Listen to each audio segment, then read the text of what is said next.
Right, hello, welcome James. Hello. Welcome EGP Learning listeners and YouTube viewers. It's just Andy here today, no Gandhi. Gandhi's off on an adventure somewhere, but it's just myself here with a colleague of ours from the Nottingham area, Dr. James Waldron. Hello. Welcome, James. Welcome to the Podblast. So James is he's an interesting GP, just at the sort of beginning of his career, and James is interesting for a number of reasons. Know James fairly well because James works at my practice with me. That's right. And it's been great working with James. So James is a former GP fellow, so he's a graduate of the GP fellowship scheme in Nottingham. James currently has a portfolio career, which I know is quite an interesting option for GPs these days. And James's other role, as well as working directly in general practice, is working at the local training hub, which James is really helping to push forward and develop. James also has an interest in education and leadership, and quite importantly and interestingly, James is currently exploring the development of an app and is in the early stages of that, and that's something which I think will be really interesting to talk to James about. So that's what's coming in the interview to James. So welcome, James. Anything to add to that synopsis? Well, not really. I suppose from a work point of view, I do the Phoenix programme as well in Nottingham, so I do that for a little bit as part of my portfolio. But really importantly, I managed to maintain all of my sort of extra interests as well around it, which I think is which is a really great thing about the career that I've managed to. Yeah, I think that's interesting to add actually. So James is often appearing in plays. James is running off to play in his orchestra. That's right. And seems to manage to balance a lot of things in addition to an interesting and varied career. So we can maybe touch on that as well, James. So James, why is it important to you to have a portfolio career? Well, I think portfolio career is really important to me because it allows me to do all the things that I want to do together, and it's really interesting and varied and everything. It's never the same 2 days in a row, and I think that's really good for resilience, and it's really important for me and enjoying everything that I do and manage to do, but also allow me to pursue extracurricular activities as well and still maintain my music and amateur dramatics and computer and board games and exercise and the like.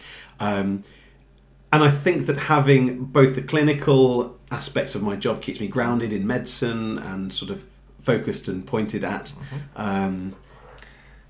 care delivery and creation of healthcare, but also allows me to sort of shape it, and that way I can do other stuff that helps contribute to that.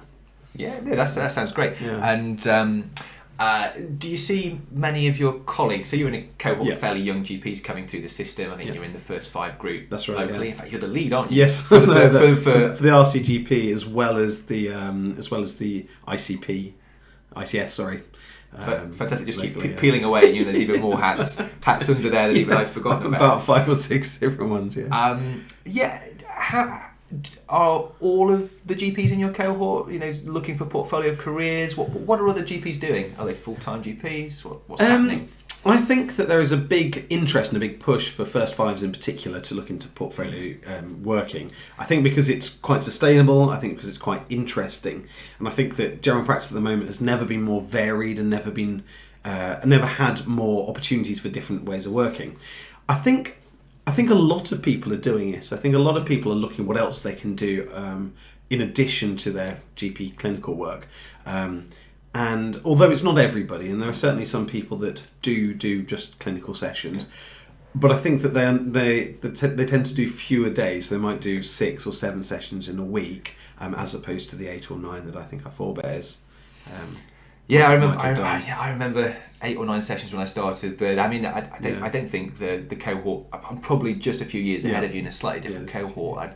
I don't think many of us are sustaining that now, just because of the increasing complexity and workload. So how did you become interested in education and leadership? Because I think that was part of your fellowship. Yeah. But tell us the story there, James. It may go back before. Yeah, I suppose so. So, I mean, I think education and leadership have converged now, which is great. But I think that education has been something I've been interested in for ages and ages. Even since when I was a teenager, I taught violin a little bit locally, and I really enjoyed that. I liked kind of coming up with ways and of sort of delivering it and being a little bit different. Because I sometimes sort of noticed that you had good teachers and better teachers, and some people that didn't really click with, and actually looking to make that bespoke. And when I was sort of considering career options, teaching and education were actually really high up on my list. And I sort of went into medicine knowing that I could, put those two things together later on. And I've done all the way through my medical school, all the way through sort of foundation. I've taken every opportunity to teach other medical students, my peers. Also did some nurse training for A&P training when I was a medical student and a sort of foundation doctor. And I've sort of really been developing that and just sort of adding strings to my bow as I go through in different skills. And also think that I've I think I've got quite an easy manner, which I think is that people find quite helpful, and enjoy doing that. The leadership, I suppose, has come a little bit later, and I wouldn't have sort of considered myself so interested in that sort of thing until I did the fellowship, where I was put into the training hub and been working with someone called Simon Browse, who's a nurse consultant, who's really kind of enthused me in that sort of thing, and about how that you can get involved in leadership, and how you can use that to help shape the direction of things as well as doing education. And then I suppose the other thing definitely worth mentioning is that I took part in the Next Generation GP programme last year, and have been running it this year in the Nottinghamshire and Derbyshire area, which has been contact and workshops and talks from different NHS and non-NHS leaders, and that's been really eye-opening, and actually realising that you can make that, you can make that change, you can make that effect. Yeah. Oh, fantastic! That's even another thing that you're doing, running the Next Generation GP locally. Wow, I forgot about that too. So yeah, lots there. You mentioned the fellowship, James. How was that experience, and is that something you would recommend? So I suppose one thing to mention is that the word fellowship is about to mean something slightly different.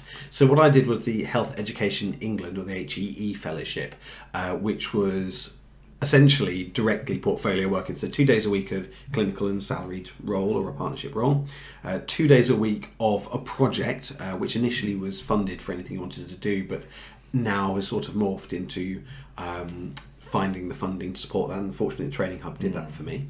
And then 1 day a week of education, which I did a postgraduate certificate in medical education, which I really enjoyed, although very tricky. It's a bit of a learning curve, relearning how to do essays and the like. So that's what I did. When people start to hear about the New to Practice Fellowship, that's actually something that's coming to help support new GPs and nurses in the first couple of years. Yeah. So that is something slightly different, which I'm actually also involved in sort of developing and creating as part of my Phoenix work. But I definitely recommend it. I think it was so good because it gave me a real foot in the door of some things that I was interested in, and the support that I received through the Training Hub and through that was just amazing. I was fresh out of the GP VTS. Actually did a year of travelling and working during that time, but fresh out the VTS and actually needing that little bit of support, a little bit of guidance, which I really got through that. And I think the sort of structured programs like that can be helpful to anybody that wants to broaden their horizons. Yeah, I know. I've had contact with a number of the GP fellows coming through the scheme, and it seems to attract a good type of GP. You know, people who are interested in stretching themselves and going the extra mile, which I think is really great. And they all seem to have a great experience of it. One thing which I know has been a potential stumbling block with the fellowships, or perhaps just an obstacle, is that some of the non-clinical sessions aren't funded at the same rate as clinical sessions. And I know that has been seen as a barrier and an obstacle to the recruitment to some of these roles. How did you conceptualise that? Because you could have earned more money if you'd just gone kind of pure clinical and just had a day off a week. How did you square that circle yourself? I think for me, it was about deciding what was important in life, and I actually had a little bit of mentoring through the GPS program to help me decide that, because evidently it's roughly half, at least through the fellowship, although it does increase a little bit later on if you get into different forms of roles. And basically, it was squaring what did I want from life. Did I want to maximise my my income? Which would have involved more clinical stuff because that tends to be more lucrative, or did I actually want to sort of fulfil me as a person? And I felt that the sort of money trade-off was definitely worth it. It's given me a much more sustainable week in the fact that I do 9 sessions at the moment. Last year I did 10 sessions. But I didn't feel exhausted by the end of the week. I still felt like when I have my clinical days that I go in and I'm bright and enthusiastic and I can maintain that. Whereas that might be more difficult, sort of emotionally more challenging to do more days than that. And I know that's probably a personal thing, but there are plenty of people that do manage. Yeah, absolutely. But I think for me, I don't think that would be sustainable. I don't think I'd manage to do. Yeah, I think you're right. I Years think of that. that's a very sort of mature approach to take in terms of identifying what you think will sustain you long term throughout your career. And of course, some of these education and leadership roles are better remunerated later on. Yeah. So it's perhaps just a sort of temporary reduction in the amount that you're receiving for those sessions whilst you're learning those roles, which are still very new to people after VTS, I think. That's right. I mean, I suppose I also feel very privileged as a GP that whilst, yes, it's paid a little bit less than the clinical sessions, I'm by no means struggling. So that's nice that I can afford to have to follow that work-life balance that I want, and still do the things I want to do and have holidays and all that kind of stuff. That's great. Now James, the other big element of your working week is the training hub. Yeah. And I must admit, it's something that I don't know as much about as I should. I don't know as much about what you do there as perhaps you might even think I do. So tell me more about your role at the training hub. So the training hub, so that was a role that followed on from my fellowship last year, and what the training hub does at the moment is actually an ever-evolving thing. We provide training and education and support for GPs, nurses, and the nursing sort of support and learning is going to evolve even further soon, because we're looking at providing that new to practice that I mentioned earlier. And developing that offer. So what I end up doing is arranging training events, sort of hosting training events. We're looking at becoming sort of the go-to place for when people want to put on some training or education. They come and speak to us, and we can help link them into different providers and provide a space for them to deliver it. And I think it's ever evolving, so I'm really glad they got in sort of on the ground floor of that, because because what we're doing is getting greater and greater each time. Yeah. So James, leading into perhaps an interesting question that's just occurred to me. Yeah. So when did the training hub get off the ground? When did that start? Okay, I perhaps can't give a full answer to that. That's okay. So, but training hubs have been around in the area for quite a while, doing various different things. There was the Rushcliffe Training Hub and there was a City Training Hub, but they all sort of amalgamated, come together to become the Nottinghamshire Alliance of Training Hubs, and I think that's actually going to change slightly as well, as sort of the go-to point for training. We mentioned you're doing innovative things Yeah. at the training hub, and something that really piqued my attention this week was when you were asking some questions about the app that you are exploring the development of at the moment. I just wondered if you could tell us a little bit more about that journey with the app, because that's something that's really quite interesting and exciting. Yeah, well, I mean, it's certainly been an interesting experience, and that's actually something I'm doing through the ICS as opposed to the training hub. Oh, another yes, another hat. Yeah. So that's something I do for one session a week, and so the question started off: how do we communicate what is going on in Nottinghamshire with the training hub, with the Phoenix program, with what the ICS creates, with all of the training, all of the support, and all of the opportunities that are just exploding in the county. And we realised, that we sort of identified that one of the issues was lots of the information is contained in different areas. Everybody's doing really great stuff, but actually trying to bring everything together is really hard. And we also sort of identified that that the number of emails that we were receiving could actually be a little bit overwhelming. And we thought, what can we do for a single point of access? What can we do for a place to bring everything together so that people can go as a one-stop shop area for all of their training and development, and even just to try and attract and keep people in the area. And so we sort of started having a look around, and one of the things I've learned through my leadership journey is that if you want to make some changes, often a really good thing is to find what other people are doing really well, go and speak to them about it, and see if that's something you can take forward as well. And we identified that in the area of Coventry, they have taken forward a really nice looking website that contains a lot of the information as we've been talking about. But actually, one of my colleagues, Sonali Kinra, and I went to the Black Country and Dudley sort of launch event, or at least sort of development event for some of their new innovative workforce things. Because a lot of this is about workforce and supporting them. And they were showing to us and looking at launching an application for their workforce. And it looked really great. So we got in touch with the person that had sort of set that going, and that put me in touch with the app developer, who we are sort of in talks with and discussion about how an app might work to support us. And so I met with a fella from the company, and we looked at what they provide already, which looked great, and actually looking at what would be specific and bespoke for Nottinghamshire in general. And so we're sort of putting together a bit of a proposal to see whether that is what we want for it. But I think it really feels, I think it looks at sort of technological development to help deliver people what they want in the way that they want it. So we're talking about a sort of a workforce companion app? Correct, yeah. Okay. Companion app as a single point of access. Yeah, what sort of things is might be on the app if it were to go forward? Well, yeah. So things that we would look at doing would be to bring together all the training and development events from the different areas of Phoenix and from the RCGP and perhaps and the LMC and the Training Hub. Have a calendar that people can access. We'd also be looking to split it into different areas so that we can support GPs, nurses, allied health professionals, even practice managers as well, all together, so that you can see what you're doing.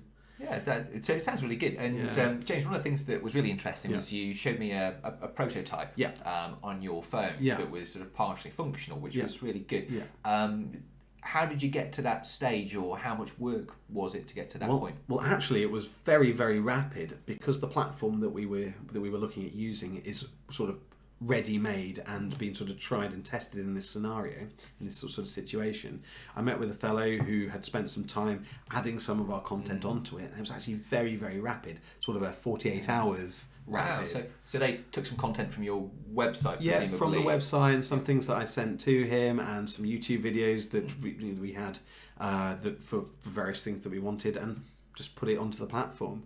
And it's so intuitive. I was very impressed by it, and I think it could be very helpful. And we would end up sort of looking after the content ourselves, which again is really straightforward. And it's really been thought out how to make this user friendly and contributor friendly. Of course, that's one of the challenges of these things. Sometimes you can budget for the creation of an app, but really it needs someone or even a team to maintain the information going forwards. I'm sure that's something that you've resourced. With something that we're considering, and considering how we keep it up to date and keep it relevant. But interestingly, with this, the individual organisations that are contributing to it could in fact manage their own content. That's another way we're looking into it.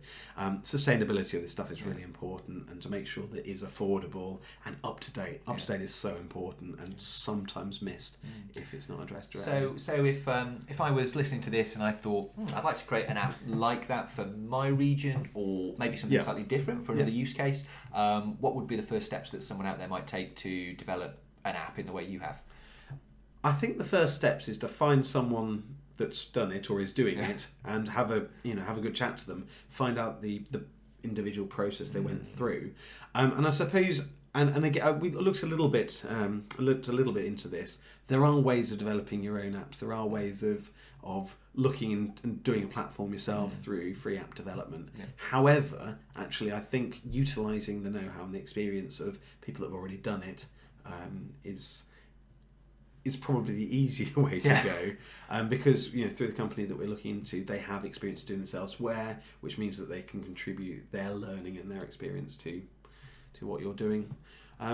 So that, I think, for this sort of app, that's the way I would go. Otherwise, I've got other ideas for apps as well. In particular, one that sort of gamifies healthcare. It's not one of my real interests, for people with diabetes, long-term health conditions. Actually, there are funds available for digital improvement, sort of nationally, and actually getting in contact with different groups that might be able to put you in touch with the funding and the support and the know-how, can take something like that forward. Yeah, there are various entrepreneurs funds within the NHS and innovation funds and all sorts of pockets of funding and support that people can access. Great. So, James, I'm guessing a slightly challenging question. So you've been through the fellowship route, which involved quite a lot of your week being taken up with direct clinical care work. You currently have a portfolio GP, which keeps you lively and energised. But if everybody had a portfolio career, people worry that there wouldn't be the workforce to deliver the healthcare. So my question, I suppose, split in two. Can everyone have a portfolio career? Will it work? And going off of that, some people I might say, actually, what we need to do is make the actual job doable. Let's not have 50% of people doing portfolio careers. Let's have a small few doing that, which maybe is what the system might need, and the rest of us just need to crack on and be jobbing GPs or do the job which is very valuable and rewarding. What say you to that? Are portfolio careers sustainable for the profession? I would say portfolio careers are definitely sustainable for the profession for a couple of reasons. One, the amount of portfolio that you do is entirely individual. So, there are plenty of people, a few that I can think of, that do a 7 or 8 session a week, but also have leadership or education things in addition. And it doesn't have to be as much, in the ratio that I've done. Just sometimes people find that pursuing that other area of interest can be it can be what they need to sort of make their career sustainable. And equally, a portfolio career could be an asthma interest or a diabetes interest or a dermatology interest. And that can be part of your clinical session. So you could have 3 days a week of normal GP and then actually provide that asthma service for the area, which in the days of PCN and sort of bigger scale working means that it's still contributing to the sort of general practice workforce. I suppose on the other end of it, if we are one of the consequences of this is that we are reducing sessions. But the two things I'd say to that is, one, I think that with new ways of working and bringing new people into the workforce, some of the clinical commitments can be covered, and as we develop as our colleagues develop. But also, I think that you've got to look at sustainability. You mentioned about the difficulty of the job and about the workload increases.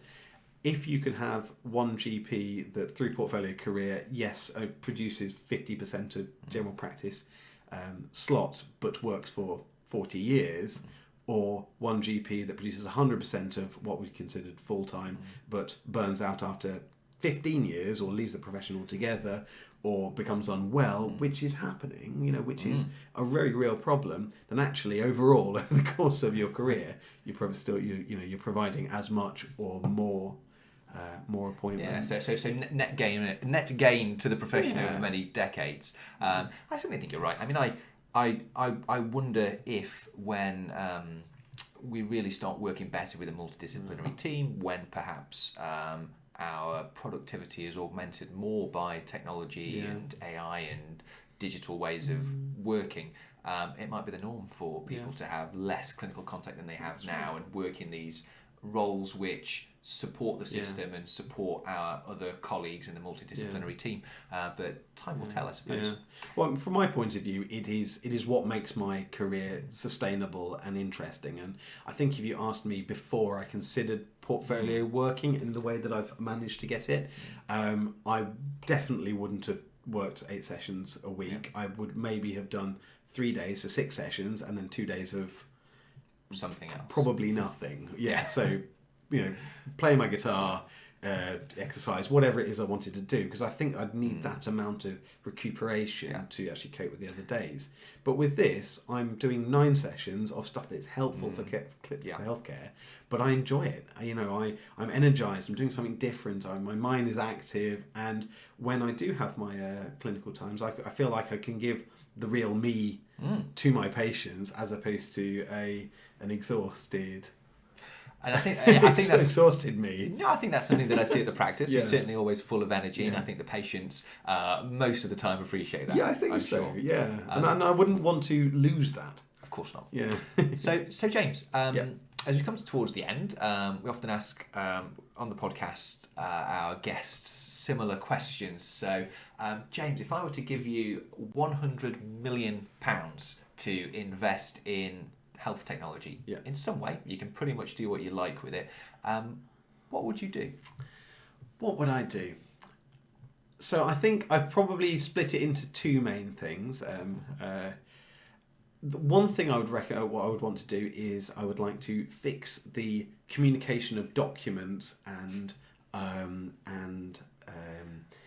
note taking between hospitals and primary care, and between primary care as well. And the fact is, I would really like a situation where I could bring up the notes from the hospital in primary care so that I could see exactly what happened, and vice versa.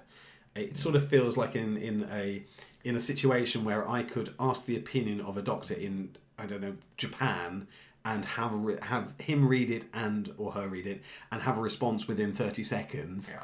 It seems mad that it takes so long for a letter to... If we can have our MRI imaging reported in India, why can't we communicate properly with the hospital? Well, absolutely. And when people say, "Well, haven't you got the letter yet?"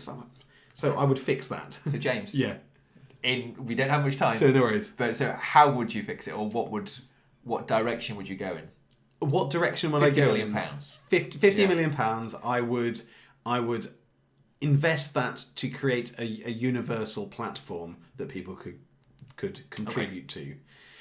With my other half, I would invest in speech to text technology for everybody, so that when you're doing your notes, when you're writing things, you can speak into it, it recognises it, it types it up straight away. I think there's a huge amount of time that is inefficiently used in us typing letters, notes, etc., etc. And I think that we could... That would be an enormous boom to everybody. I think you're absolutely right, and it's something we looked at the practice, and the costs are difficult to stack up. It's it's great when CCGs put forward the money and pay for that for practices, but for individual practices it can be difficult to deploy. Okay, and final question, James. What's your favourite app at the moment on your phone? What's my favourite app? Can be non-clinical if that's the case. My favourite app, it's going to sound a bit weird, but I really like WhatsApp. I'm going to say it's favourite just because it allows such easy communication. It allows me to stay in touch with people that I would otherwise find it difficult to. It allows group conversations. It allows me to, speak to other people about music and share things really easily. And it allows me to have my clinical and my RCGP groups, and everybody kind of comes together. And it can be a little overwhelming, but I think that the benefits of ease of communication are great. And I wouldn't be without it. If I had to have one application only, it would be that. Is WhatsApp going to eat Facebook? Is it? I think Facebook has morphed. I like Facebook too, but I don't use it so much. I don't do so much the social media in that respect. But what is really nice is to be able to have groups of people of similar interest that you perhaps don't know, to ask for opinions, to have a bit of catharsis, to be enlightened to things I wouldn't normally be enlightened to. Yeah, but also Content I discovery. really use it for events as well through Training Hub and the Phoenix program. It's actually great for organising events. Facebook that is what really I use it good for. that. 85% probably. Good. So I guess that about brings us to the end, and Brilliant. a good point to wrap up. Yeah. So James, you mentioned a number of things. So I'm Yeah. going to give I'm going to list what I've Yeah. gleaned from the conversation and let you tell people how they might become involved with those things. Brilliant. So you've mentioned GPS. Yeah. Actually, tell them after I say GPS, GP mentoring scheme. Yeah. GPS is a GP mentoring scheme that is currently in Nottinghamshire, Derbyshire, but is and some other places too, but it's sort of spreading. It is delivered by GPs who have specific training to help guide people through either times when they're feeling exhausted and burnt out, but also if they just want some career advice and some sort of practical, pragmatic And how do they find it? They go online and type in GPS mentoring, and they can access via that, or they can go on the Nottinghamshire LMC website where you can link into that as well. Cool. You mentioned Phoenix program, but nice and quick. Just Phoenix program is amazing support for GPs and other people, allowing you to have access to portfolio careers and development of that as well, and specialist interests and all kinds of other stuff. And you can access that via their website, again via the LMC if you'd like to go via that. and they'll actually fund some of these additional. They will portfolio fund activities. They many will of pay you these to things. do them. Yeah, there is money available to help develop people's careers. Training Hub. Training Hub, you can follow us on Facebook, which is facebook.com/NotAllianceTH, but also on our Eventbrite page. Also email alliance.hub1@nhs.net if you'd like to find out about our events and like to go on the mailing list.